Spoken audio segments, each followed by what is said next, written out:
Hindi pa naibibigay yung dori. Okay. Actually, ito yung isa sa problema sa atin, yung dori. Ito yung pinakamalaking problema sa pag-aasawa. Anong pinaka-problema? Siyempre, kabilang sa pinoproblema mo, yung magulang. Kung paano mo oo yung magulang ng babae. Pangalawang pinoproblema mo, dori. Di ba?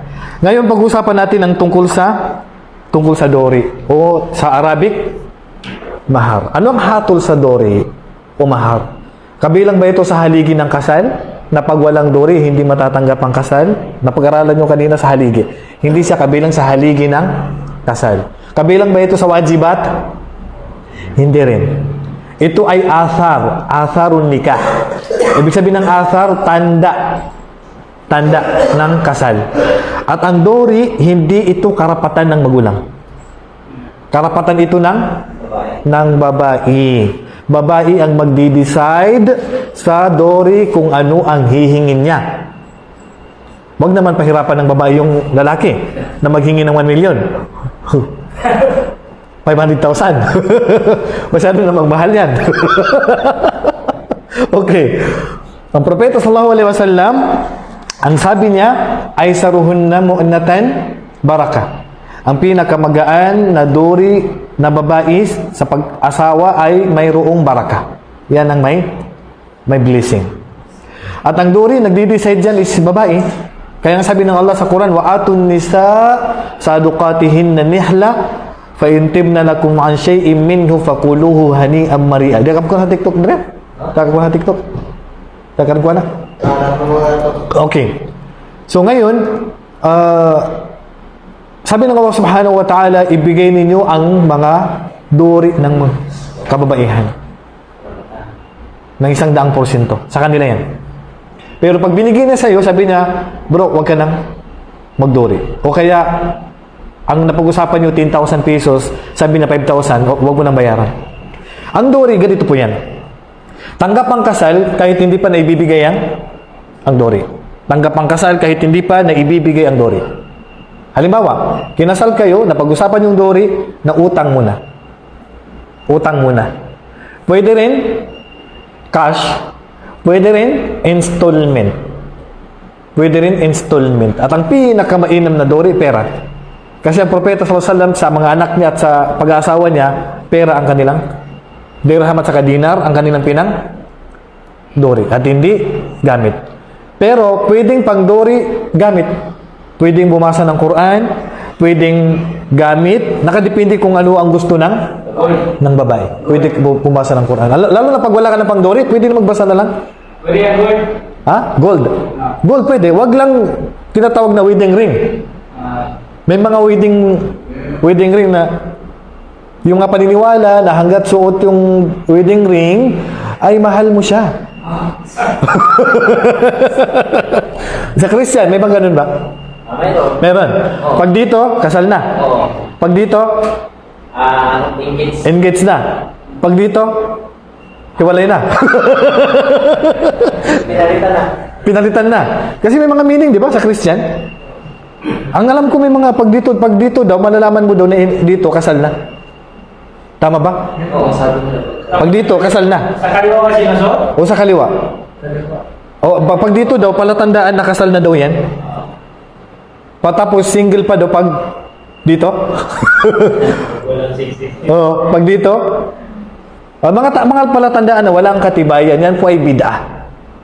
Sa panahon ng propeta sallallahu alaihi wasallam, may babae na lumapit sa kanya. Sabi niya, "Ya Rasulullah, gusto kong ikasal ang sarili ko sa iyo. Gusto kong ibigay ba ipakasal ang sarili ko sa iyo." So tiningnan siya ng propeta sallallahu alaihi wasallam kung maganda o magustuhan niya.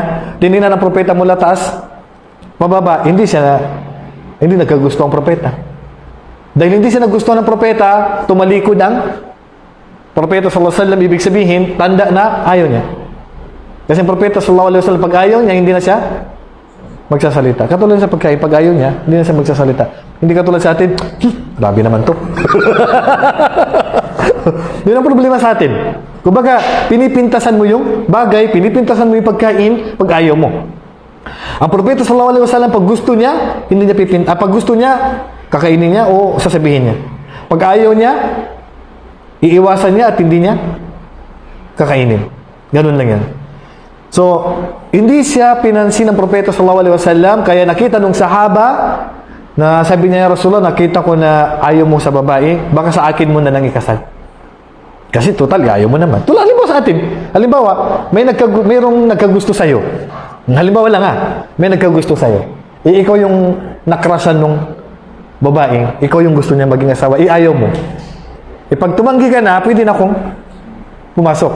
Sabi ko, kita, bro, paano yan? Ako na. Ayaw na sa'yo, di ba? Tapos, o kaya, pwede sabihin natin na asawa mo, o namanhikan ka na, pwedeng namanhikan ka na. At gusto ko yung babaeng gusto mong pakasalan. Pero hindi ako pwedeng pumasok kasi nga, naka-engage na kayo. O kaya, hindi ako pwedeng pumasok kasi asawa mo. Pero pag hiniwalayan mo na, o umatras ka na sa sabi ko sa'yo, bro, paano? Walang harap dun. Walang harap dun. Alam mo, hiniwalayan mo na.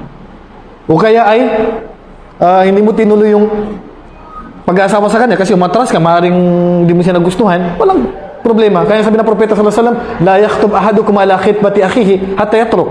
Hindi ka pwedeng mamanhikan sa babae na napamanhikan na kasi mayroon nag-uusap na sila. Hanggat hindi mo iwanan. Normal. Yung asawa nga ng kapatid mo, pwede mong pakasalan pagka naghiwalay na sila tapos na ang idda, naintindihan. Kaya sabi nung lalaki,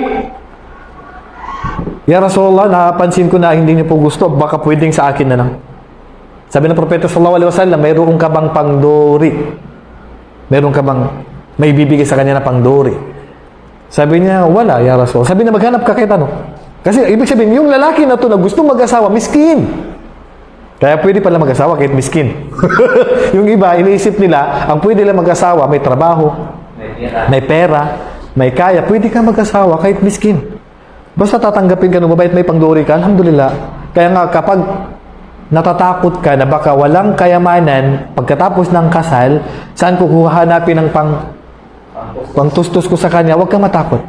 Ang sabi ng Allah, wa ankihul ayama minkum iyakunu fuqara yughnihumullahu min fadli.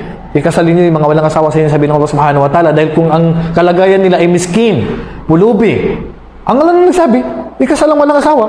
At kung sila ay mahirap, sabi ng Allah, yughnihumullahu min fadli, bibigyan sila ng Allah ng biyaya sa kanyang kagustuhan at sa kanyang